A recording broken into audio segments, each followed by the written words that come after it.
All right, dude, let's run another AP precalculus test question, dude. Okay, this one's about logs. And all of these logs can be simplified down to a numerical value. And we're trying to put them in order. So let's simplify those.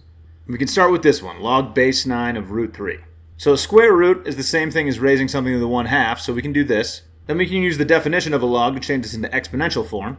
And that looks like this. 9 is just 3 squared. So we can use exponent rules to change this side of the equation to 3 raised to the 2x.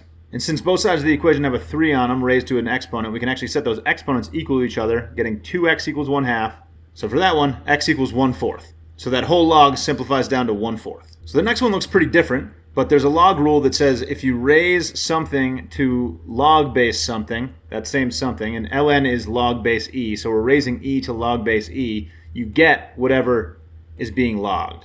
So this one is just 1/3 squared, or 1/9. Next we've got this one, so we can actually just square 1 over 32. Then we can use the definition of a log again to change this into exponential form. 1 over 1024 is just 4 to the -5th. So here, x equals -5. And here's the last one. So we can manipulate this 1 over the cube root of 100 to make it look like the base of log, which is just 10. So since it's 1 over the cube root of 100, that's the same as raising 100 to the -1/3 power. Then we can change 100 to 10 squared. And using exponent rules, we can multiply those exponents to make this 10 to the -2/3 power.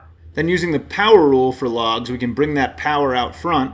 Then since log base 10 of 10 is just 1, we can actually simplify this to -2/3 squared, which is just 4/9. So the answer is B.